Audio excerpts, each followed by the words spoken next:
First of all, what does the record mean? You know, the 5 years of defending your title and being the champion. Can you put into words what it means to beat Anderson Silva of all people? Yeah, it's awesome. You know, when I first got the belt back in 2012 and then defended it in 2013 against John Dodson, and then one after another, after another, after another. You know, going through the injuries, staying healthy, always trying to get better at the gym, taking on new challenges, the rematches, you know, to see who's evolved. Fighting Ray Jackson's camp 3 times now. It's awesome. It's an awesome feeling. Thank you to my coaches and my teammates back at home. This was, you know, a 12-week camp, and to be able to come back out here, re-peak again, have no injuries. It just feels really good to be able to not hear Anderson Silva's name next to mine anymore. Now my name is like, they're like, oh, who has the longest reigning, you know, title defense? Demetrious Johnson does. When did it first become a possibility when you started looking at it? Like, after what fight did you start thinking, hey, Anderson's in my sights? It's, well, obviously 10, but it's hard to, you know, when you get through your first title defense, you know, Anderson Silva is still champion, he still beat people, and we always took one fight at a time, you know, one title defense at a time. But like I said, when we got to the 10th one, it's like, oh man, we're right here, we're walking on uncharted territories. We're tied with Anderson Silva, so we're gonna go back home, reset, refocus, and always, you know, evolve as a champion and as an athlete, and we made it happen. You always do something different. You add things to your game, but tonight was just mind-blowing, that move that you made. I heard you say that you had worked on that in the gym. Was there something specifically that you saw that led you to think that was something to work on, or was it just a move you wanted to have in your arsenal? Well, you know, 2 things. So it's funny, I never, you know, you see a lot of people out there that are doing their training videos or vlogs and stuff. I don't, you know, show any of my training. I just don't do it. It's none of your guys' business what I'm doing in the gym. But we do have an embedded crew coming out there, and I'll let them film my warm-up, and they're like, dude, you need to let us, you know, film your sparring, because the stuff that you're doing in sparring, you're actually doing in an octagon. And Rick Lee, he'll tell you already in Edmonton, I threw, you know, I was practicing throwing people up. I do it all the time in the gym.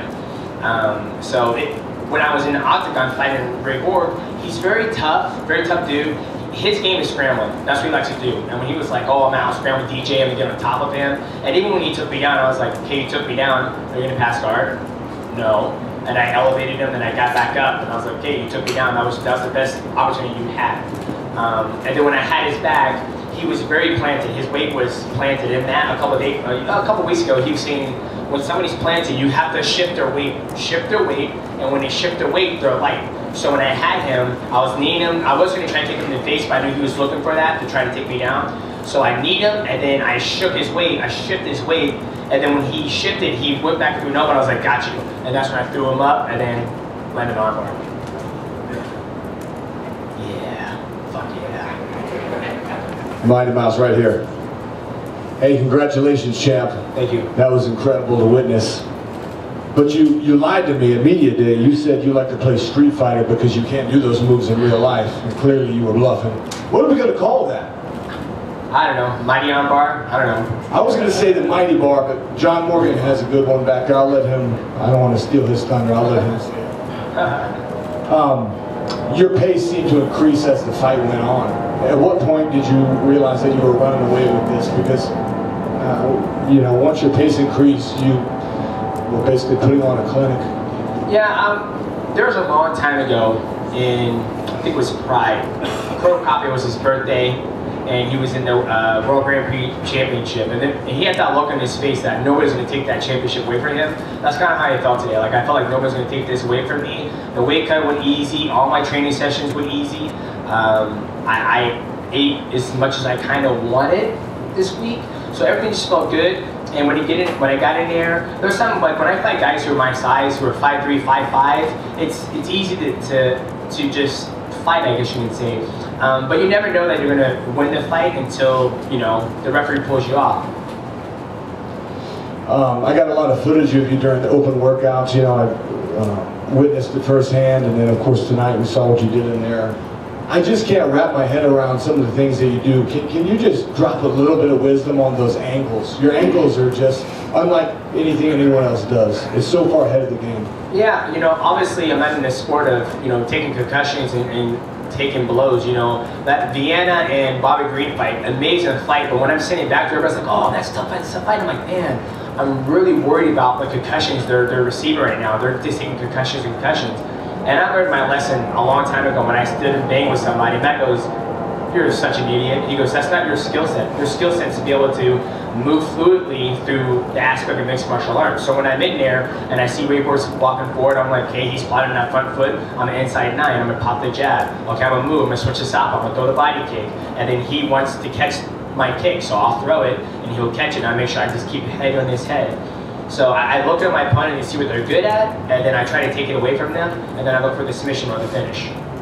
And a caveat to that would be, you know, as the game evolves, a lot of people are moving away from doing a lot of hard sparring. So when you adopted that philosophy that you just spoke of, did you also move away from really intense sparring as well? No, I still, you know, spar pretty intense. You know, I wear 16-ounce gloves, and then my MMA gloves are about 7 ounces. I have big flippy ones. And at AMC, we're really good about not lighting people up on the face. You know, I'm the type of athlete that I don't need to go extremely hard. I'm like, hit me hard, or I need to hit you hard to make sure I'm fight ready in the octagon.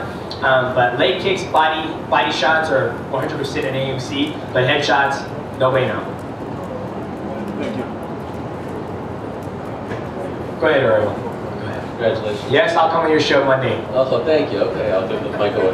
No, I just wanted to ask about the finish. Do you feel, as amazing as it was, one of the greatest subs ever, do you feel that if you weren't so close to the cage that you would have subbed him sooner, that the cage almost impeded your fall and allowed him to hang around just a little longer? Maybe. I mean, right now my left butt cheek is just shot, literally shot, and I was squeezing. I remember when I threw him up, I grunted, threw him up, and slammed him. And I remember like shimmying down a little bit, and then squeezing. And he was doing a good job of moving his arm back and forth. And I was trying to get the elbow in place. And then like I squeezed, and he kept on going. I was like, oh my god, like he's not gonna give up. And then I had to resituate the arm, the elbow again on the right spot. I kept on squeezing and squeezing and squeezing, and then finally I got the right spot, and I was like, okay, I got it. And then that's when he gave up. Did it bother you at all that you were the co-main event? Oh no, I'm not. No. No. Like I said, you know, I had my opportunity in Edmonton to headline that card. Unfortunately, Ray Borg fell sick. You know, I'm grateful the UFC were able to reschedule me so quick. I love fighting in Las Vegas. The time zone, the food here is amazing. The wake up was good. And I actually, you know, when I was up in Edmonton, I had an injury that I was going to fight through. And Matt was like, you know what, like you need to get that looked at. And I was like, okay, well, we're gonna fight, and after this fight, I'll get it looked at. Then when it got pushed back another 4 weeks, I was like, great, now I have to go back into training camp and injured and try to not make it worse. And so it worked out perfect. I felt better this week than I did when I was in Edmonton. What was the injury? I don't know yet. I have to get an MRI. Like, it's weird, like I can move fine, but when I sit back on my knees, like if I try to, you know, lay down on my knees or be on my knees and try to take my butt to my heels, just excruciating pain in my right knee. I don't know what it is, I'm gonna get looked at. I was going to ask for Fabricio Verdun what he thought of the submission. What do you think of his submission, considering how good you are on the ground? I think it's very nice submission, but I think 50-50, you know, the performance in the night. Yeah, absolutely, absolutely. You know, congrats, man, congrats, man. Thank you, thank you. How about 100? Yeah, 100. Yeah. Any other questions?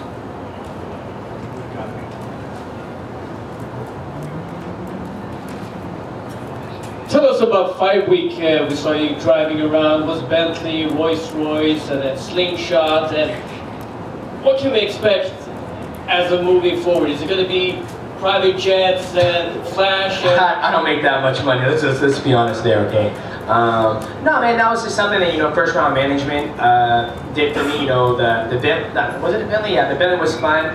And it's nice, man. Sometimes, you know, when you try to go to the open workouts and do this, you're always on somebody else's time frame. I heard Tony Ferguson was 30 minutes late to the bus.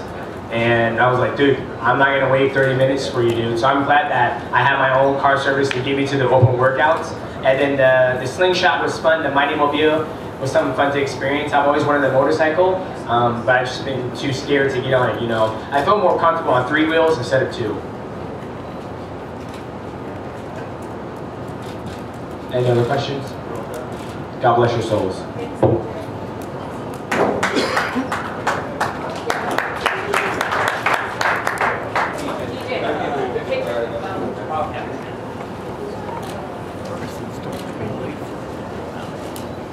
Getting famous.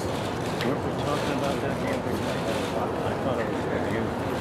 No, that was just the workout.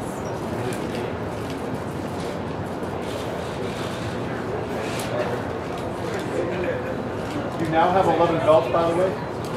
I have 8 at the UFC office and I got 3 at home, so.